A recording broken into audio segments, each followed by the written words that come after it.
하나님 감사합니다. 오늘도 하나님 앞에 온전히 나와 하나님을 예배하고 찬양하며 나아갈 수 있도록 허락해 주시며 감사합니다. 주님, 다른 것을 바라보고 의지하는 것이 아니라 온전히 주님만을 바라보고 주님만을 의지함 가운데 나아가는 귀한 예배가 될 수 있게 아버지께서 인도하여 주옵소서. 예수님의 이름으로 기도드렸습니다. 아멘. 우리 이 시간 주의 자비가 내려와 함께 찬양하도록 하겠습니다. 네, 주의 자비가 내려와 찬양하겠습니다.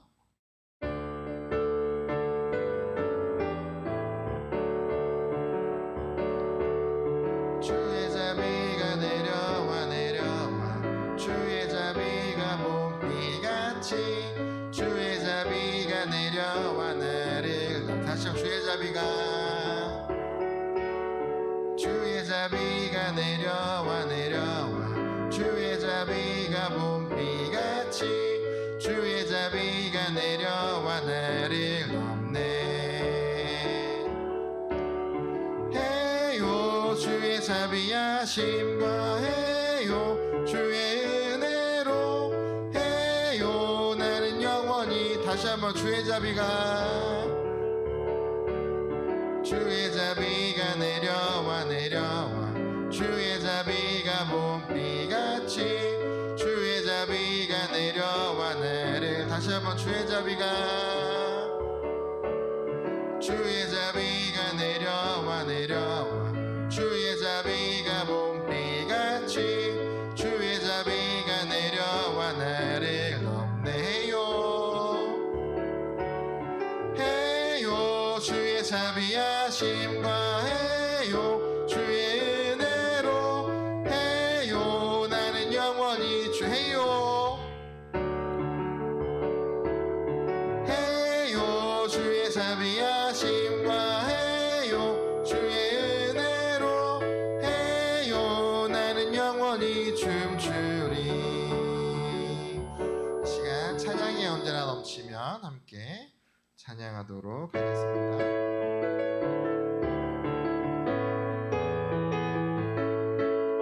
찬양이 언제나 넘치면 은혜로 얼굴이 환해요. 성령의 충만한 모습을 서로가 느껴요. 할렐루 할렐루 손뼉 치면서 할렐루 할렐루 소리 외치며 할렐루 할렐루 두 손을 들고 주님을 찬양 감사가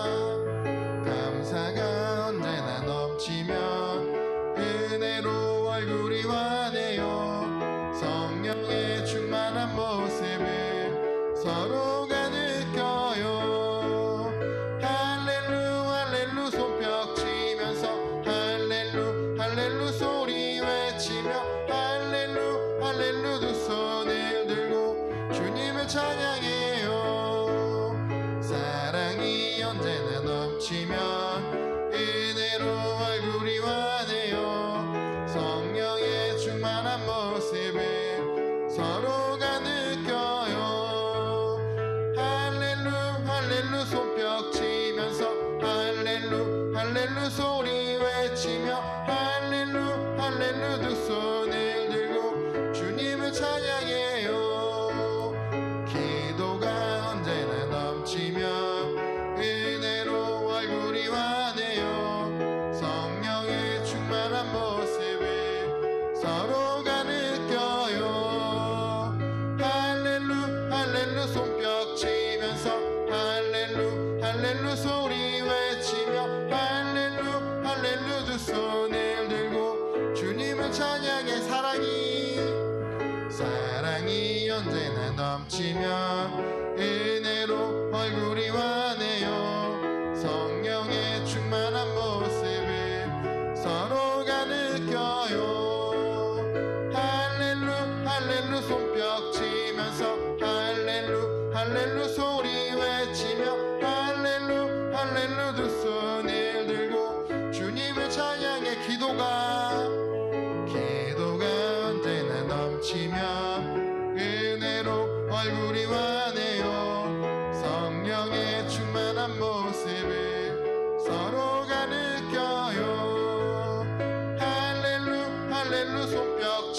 펼치면서 할렐루 할렐루 소리 외치며 할렐루 할렐루 두 손을 들고 주님을 찬양해 할렐루 할렐루 할렐루 할렐루 손뼉 치면서 할렐루 할렐루 소리 외치며 할렐루 할렐루 두 손을 들고 주님을 찬양해요.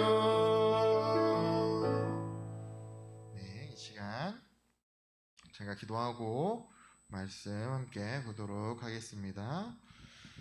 하나님 감사합니다. 오늘도 이 시간 이 자리에 나와 하나님을 예배하고 찬양하려고 합니다. 아버지, 이 시간 온전히 주님만을 찬양하며 아버지의 말씀 가운데 온전히 나아가는 귀한 시간이 될 수 있게 아버지께서 인도하옵소서. 주님, 다른 것을 바라보고 의지하는 것이 아니라 아버지 온라인으로 예배하지만 각자의 위치에서 각자의 자리에서 하나님을 예배하며 아버지의 말씀 가운데 아버지의 뜻 가운데 온전히 나아가는 귀한 예배가 되어질 수 있게 아버지께서 인도하여 주옵소서. 주님, 온전히 주님만을 예배하며 찬양함 가운데 온전히 나아가는 귀한 시간이 되어질 수 있게 아버지께서 이끌어 주옵소서. 예수님의 이름으로 기도드렸습니다. 아멘. 시간 사도신경으로 신앙 고백하도록 하겠습니다. 나는 전능하신 아버지 하나님 천지의 창조주를 믿습니다. 나는 그의 유일하신 아들 우리 주 예수 그리스도를 믿습니다. 그는 성령으로 잉태되어 종정녀 마리아에게서 나시고 본디오 빌라도에게 고난을 받아 십자가에 못 박혀 죽으시고 장사된 지 사흘 만에 죽은 자 가운데서 다시 살아나셨으며 하늘에 오르시어 전능하신 아버지 하나님 우편에 앉아 계시다가 거기로부터 살아있는 자와 죽은 자를 심판하러 오십니다. 나는 성령을 믿으며 거룩한 공교회와 성도의 교제와 죄를 용서받는 것과 몸의 부활과 영생을 믿습니다. 아멘. 오늘 말씀 함께 보도록 하겠습니다. 사사기 13장 1절에서 7절 그리고 16장 28절에서 31절까지의 말씀입니다. 먼저 사사기 13장 1절에서 7절까지의 말씀 제가 읽도록 하겠습니다. 읽겠습니다. 이스라엘 자손이 다시 여호와의 목전에 악을 행하였으므로 여호와께서 그들을 40년 동안 블레셋 사람의 손에 넘겨주시니라. 소라 땅의 단 지파의 가족 중에 마노아라 이름하는 자가 있더라. 그의 아내가 임신하지 못함으로 출산하지 못하더니 여호와의 사자가 그 여인에게 나타나서 그에게 이르시되 보라 내가 본래 임신하지 못함으로 출산하지 못하였으나 이제 임신하여 아들을 낳으리니 그러므로 너는 삼과 포도주와 독주를 마시지 말며 어떤 부정한 것도 먹지 말지니라. 보라 내가 임신하여 아들을 낳으리니 그의 머리 위에 삭도를 대지 말라. 이 아이는 태에서 나옴으로부터 하나님께 바쳐진 나실인이 됨이라. 그가 블레셋 사람의 손에서 이스라엘을 구원하기 시작하리라 하시니 이에 그 여인이 가서 그의 남편에게 말하여 이르되 하나님의 사람이 내게 오셨는데 그의 모습이 하나님의 사자의 용모 같아서 심히 두려움으로 어디서부터 왔는지를 내가 묻지 못하였고 그도 자기 이름을 내게 이르지 아니하였나이다. 그가 내게 이르기를 보라 내가 임신하여 아들을 낳으리니 이제 포도주와 독주를 마시지 말며 어떤 부정한 것도 먹지 말라. 이 아이는 태에서부터 그가 죽는 날까지 하나님께 바쳐진 나실인이 됨이라 하더이다 하니라. 16장 28절에서 31절도 읽겠습니다. 삼손이 여호와께 부르짖어 이르되 주 여호와여 구하옵나니 나를 생각하옵소서. 하나님이여 구하옵나니 이번만 나를 강하게 하사 나의 두 눈을 뺀 블레셋 사람에게 원수를 단번에 갚게 하옵소서 하고 삼손이 집을 버틴 두 기둥 가운데 하나는 왼손으로 하나는 오른손으로 껴 의지하고 삼손이 이르되 블레셋 사람과 함께 죽기를 원하노라 하고 힘을 다하여 몸을 굽히매 그 집이 곧 무너져 그 안에 있는 모든 방백들과 온 백성에게 덮이니 삼손이 죽을 때에 죽인 자가 살았을 때에 죽인 자보다 더욱 많았더라. 그의 형제와 아버지의 온 집이 다 내려가서 그의 시체를 가지고 올라가서 소라와 에스다올 사이 그의 아버지 마노아의 장지에 장사하니라. 삼손이 이스라엘의 사사로 20년 동안 지냈더라. 아멘. 네. 제가 기도하고 함께 말씀 보도록 하겠습니다.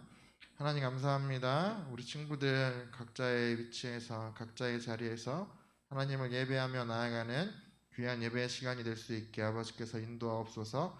주님, 다른 것을 바라보고 의지하는 것이 아니라 온전히 주님만을 바라보고 주님만을 의지하며 나아가는 귀한 시간이 될 수 있게 아버지께서 인도하여 주옵소서.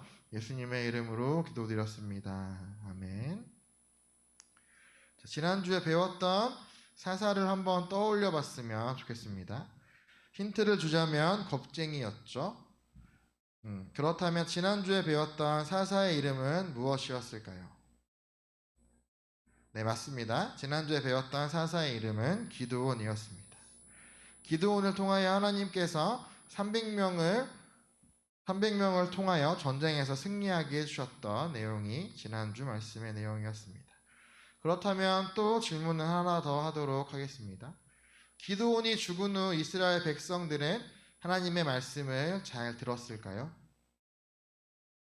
어땠을 것 같아요, 우리 친구들? 오늘 성경의 이야기에서는 삼손이라는 사사에 대해 배울 거예요. 하나님은 삼손이 태어나기도 전에 그를 향한 특별한 계획을 갖고 계셨어요. 삼손을 향한 하나님의 계획이 무엇인지를 알아보면서 오늘 말씀을 시작하려고 합니다. 소라 땅에 사는 단 지파의 가족 중에 마노아라는 사람이 있었는데 그의 아내는 아기를 낳지 못했어요. 그래서 여호와의 사자가 그 여인에게 나타나 곧 아들을 낳을 것인데 그는 하나님께 바쳐진 나실인이며 블레셋에게서 이스라엘을 구원할 자가 될 것이라고 이야기했다라는 거죠. 그렇다면 우리 친구들, 나실인이 어떤 사람인지 알고 있나요? 나실인은 하나님께 바쳐진 사람들이고 하나님의 말씀에 순종하는 사람들이고 세 가지를 하면 안 되는 사람들이었습니다. 그 세 가지가 무엇이냐? 첫 번째는 포도주, 독주를 마시면 안 되고, 두 번째는 부정한 음식을 먹으면 안 되고, 세 번째는 머리카락에 칼을 대지 않아야 한다라는 거죠. 그렇다면 우리 친구들이 나실인이라면 우리 친구들은 참고 하나님 앞으로 나아갈 수 있었을까요? 우리 친구들 한번 생각해 볼 수 있었으면 좋겠습니다. 삼손은 성장하며 하나님의 큰 축복을 받아 놀라운 힘을 소유하게 되었습니다. 그러나 삼손이 블레셋 여인과 결혼하고 싶다고 했을 때 그의 부모는 혼란스러웠죠. 왜죠?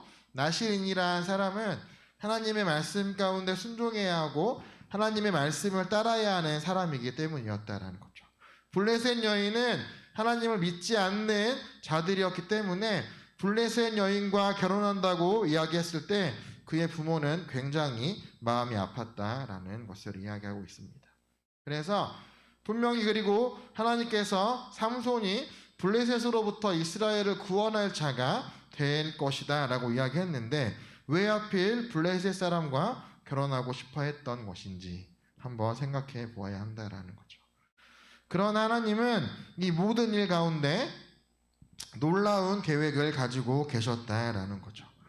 삼손은 함께 결혼식을 준비하던 블레셋 사람들에게 자신이 겪었던 한 사건에 대해 수수께끼를 냈습니다. 그들은 삼손의 아내를 협박해 답을 알아오라고 했고 이 일은 삼손의 죽음으로 이어지는 사건의 불씨가 되기도 했다라는 거죠. 그들이 수수께끼를 풀자 삼손은 매우 화가 나서 여우 300마리를 잡아와서 꼬리와 꼬리를 메고 횃불을 달아 불을 붙이고 블레셋 사람들의 곡식 밭으로 몰아서 여우들의 움직임을 통하여 다 태워버리고 또 나귀 턱뼈로 1000명을 죽이는 이런 일을 하는 삼손의 모습을 보게 된다라는 거죠. 우리 친구들, 나실인은 어떤 사람이라고 목사님이 방금 이야기했었죠? 나실인은 하나님을 믿고 하나님을 섬기는 겸손한 사람이라고 이야기했습니다. 그런데 삼손의 모습은 나실인의 모습인가? 다시 한번 우리가 생각해 보아야 한다라는 거죠. 그래서 블레셋의 지도자들은 삼손을 죽이기로 결정했다라는 거예요. 삼손이 들릴라라는 여인과 다시 사랑에 빠지자 그들은 그녀에게 뇌물을 주어 삼손의 힘이 어디에서 나오는지 알아내게 했다라는 거죠. 들릴라가 삼손에게 힘이 어디서 나는지 물어보는 질문에 삼손은 계속 거짓으로 대답했다라는 거죠. 그러나 들릴라가 계속적으로 물어보자 삼손은 머리카락을 한 번도 자른 적이 없어서 머리카락이 잘리면 힘이 빠질 것이다 라고 이야기했다라는 거죠. 삼손이 들릴라의 무릎을 베고 자고 있을 때 한 남자가 와서 삼손의 머리털을 모두 밀어버렸습니다. 그러자 삼손은 모든 힘을 잃고 그만 무기력해졌다라는 거죠. 블레셋 사람들은 삼손을 붙잡아 그의 눈을 빼고 청동사슬로 묶어 감옥에서 맷돌을 돌리게 했다라는 거죠. 그러면서 이제 계속적으로 맷돌을 돌리는 상황에 그의 머리털이 다시 자라나기 시작했습니다. 어느 날 블레셋 지도자들은 그들의 신전에서 다곤에게 제사 지내며 잔치를 벌일 때 전리품인 삼손을 불러다가 재롱을 부리게 했다라는 거죠. 삼손은 굉장히 힘이 세고 굉장히 강한 사람이었는데 하나님의 말씀에 순종하지 않고 하나님께서 나시린이란 그 이름을 주시고 나시린으로 살아가게 하셨는데 그 뜻 가운데 살아가지 않자 굉장히 참혹한 모습이 되어버렸다라는 거죠. 그들은 삼손을 신전의 두 기둥 사이에 세워두었습니다. 삼손은 주 여호와여 구하옵나니 나를 생각하옵소서 하나님이여 구하옵나니 이번만 나를 강하게 하사 나의 두 눈을 뺀 블레셋 사람에게 원수를 단번에 갚게 하옵소서라고 간구하기 시작했습니다. 우리가 사사기 말씀을 통해서 볼 수 있듯이 이스라엘 백성들이 사사들이 하나님께 간구했을 때에 하나님께서는 그 응답을 들어주셨다라는 것을 말씀을 통해서 계속적으로 보았습니다. 그래서 마찬가지로 하나님은 삼손에게 다시 힘을 주셨고 삼손은 기둥을 껴안아 신전을 무너뜨렸다라는 거죠. 삼손이 죽을 때 죽인 사람의 수가 살았을 때 죽인 수보다 더 많았다라는 성경의 이야기처럼 하나님께서는 마지막 순간에 다시금 삼손과 함께 하셨다라는 것을 말씀을 통해서 알 수 있다라는 거죠. 삼손은 하나님께 불순종했지만 하나님은 그를 통해 블레셋 사람들로부터 이스라엘을 구원하심으로써 하나님의 계획을 이루셨다는 사실을 기억해야 한다라는 거죠. 예수님은 마지막 구원자로 오셔서 우리의 삶과 죽음을 자신의 삶과 죽음을 통해 그분을 믿는 자들을 구원하셨다라는 거죠. 삼손에게 힘을 준 것이 정말로 삼손의 머리카락이었을까요? 그게 아니었다라는 거죠. 하나님이 삼손에게 힘을 주시고 삼손과 함께 하셨기 때문에 삼손이 그렇게 힘을 가지고 나아갈 수 있었다라는 거죠. 삼손에 대한 머리카락은 하나님에 대한 순종의 상징이었다라는 거죠. 나시린이 행하지 말아야 할 것 중에 하나가 머리카락을 자르면 안 된다라는 그 말에 순종하지 못했던 삼손의 모습을 볼 수 있다라는 것을 이야기합니다. 그렇기 때문에 삼손의 문제는 어리석은 행동을 했었고 들릴라에게 비밀을 말했던 것이 가장 큰 문제였다라는 거죠. 영상을 보고 제가 설교를 이어가도록 하겠습니다.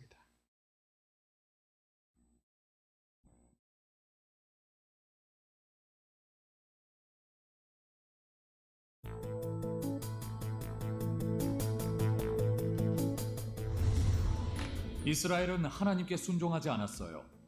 그래서 하나님은 블레셋이 이스라엘을 정복하게 하셨어요. 어느 날 여호와의 사자가 마노아의 아내에게 나타났어요. 너는 아들을 낳게 될 것이고 그가 블레셋 사람의 손에서 이스라엘을 구하는 일을 시작할 것이다. 그런데 그의 머리카락을 잘라서는 안 된다. 곧 아기가 태어났고 이름을 삼손이라고 지었어요. 하나님은 삼손에게 큰 힘을 주셨어요. 어른이 된 삼손은 대적인 블레셋의 여인과 결혼하고 싶어 했어요. 그는 부모님과 함께 여인을 만나러 갔어요. 가는 길에 어린 사자 한 마리가 삼손에게 달려들었어요. 삼손은 사자를 죽게 했지만 부모님께는 알리지 않았어요. 얼마 후 삼손은 결혼식을 치르러 가다가 그 길에서 그 사자의 시체를 보았어요. 사자의 몸에는 벌떼와 꿀이 있었어요. 삼손은 손으로 그 꿀을 떠서 먹었고 부모님께도 드렸어요. 블레셋 사람들이 삼손의 결혼식 준비를 도와주고 있었어요. 삼손은 그들에게 수수께끼를 냈어요. 먹는 자에게서 먹는 것이 나오고 강한 자에게서 단 것이 나온다. 수수께끼의 정답은 사자와 꿀이었지만 블레셋 사람들은 풀지 못했어요. 그들은 삼손의 아내에게 도움을 청했어요. 삼손의 아내는 수수께끼의 답을 알아내고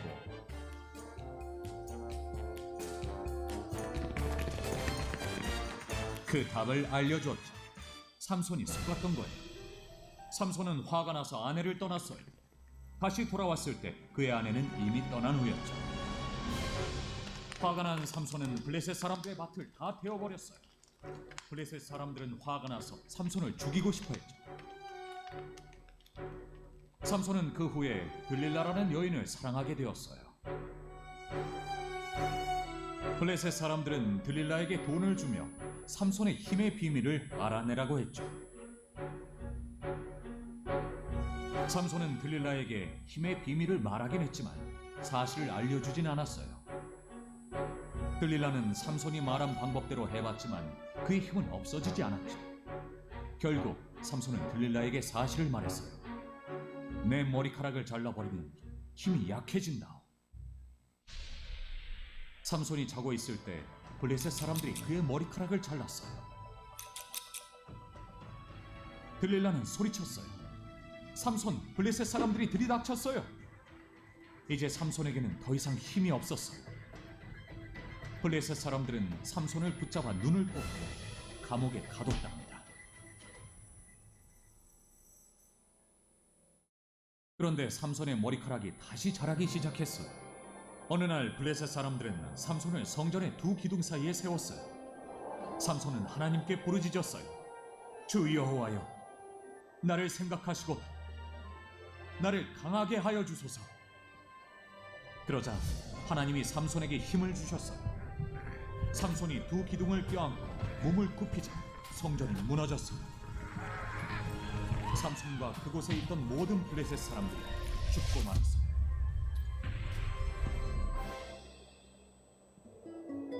삼손은 자기 죄로 죽게 되었지만 하나님은 그의 죽음을 통해 이스라엘 백성을 대적으로부터 구원하셨어요. 삼손의 이야기는 예수님을 생각나게 해요. 예수님은 결코 죄가 없으셨지만 하나님은 예수님을 십자가에서 죽으시고 부활하게 하셔서 믿는 사람들이 죄를 용서받고 영원한 생명을 얻게 하셨어요. 방금 영상에서 나왔던 부분처럼 삼손은 자기 죄로 결국 죽게 되었지만 하나님은 그의 죽음을 통해 이스라엘 백성을 대적으로부터 구원하셨다라는 거죠. 예수님은 결코 죄가 없으시지만 하나님은 예수님을 십자가에서 죽으시고 부활하게 하셔서 예수님을 믿는 사람들이 죄를 용서받고 영원한 생명을 얻게 하셨다라는 거죠. 하나님은 삼손에게 힘을 주셨습니다. 그렇지만 삼손은 하나님이 주신 힘을 항상 하나님의 영광을 위해 사용했던 것은 아니었다라는 거죠. 하나님은 우리 친구들에게도 좋은 것들을 주셨습니다. 우리는 하나님이 우리에게 주신 것들을 하나님의 영광을 위해 사용하며 나아가는 우리 친구들이 될 수 있었으면 좋겠습니다. 목사님이 기도하겠습니다. 주님, 삼손의 모습처럼 하나님의 힘과 능력을 함부로 사용하는 것이 아니라 감사하는 마음으로 순종하며 하나님을 믿고 하나님을 바르게 예배하는 우리 친구들과 선생님들이 되기를 바랍니다. 예수님의 이름으로 기도드렸습니다. 아멘. 자, 광고하도록 할 텐데 다른 내용들은 다 동일하고요. 굉장히 중요한 광고를 하나 하도록 하겠습니다. 오늘까지 우리가 이제 온라인으로 비대면으로 예배 드리지만 우리 9월 5일부터는 대면으로 예배를 드리려고 합니다. 그래서 교회에 나와서 함께 예배하며 함께 하나님을 찬양하며 나아갈 수 있었으면 좋겠습니다. 대면 예배로 드리기 때문에 온라인 예배는 이번 주가 마지막으로 드려지고요. 함께 교회에 나와서 하나님 앞에 바로 예배드리는 우리 친구들이 될 수 있었으면 좋겠고, 우리 부모님들께서도 우리 친구들이 교회에 나와서 함께 예배할 수 있도록 많은 도움 주셨으면 좋겠습니다. 마지막으로 제가 축도하고 예배 마치도록 하겠습니다. 축도하겠습니다. 이제는 우리 구주 예수 그리스도의 은혜와 하나님의 크신 사랑과 성령님의 교통하심이 삼손의 모습처럼 힘과 능력을 함부로 사용하지 않고 하나님을 믿고 하나님을 바르게 예배하겠다고 고백하는 친구들과 선생님들과 친구들의 가정 위에 영원 무궁토록 함께 있을지어다. 아멘. 감사합니다.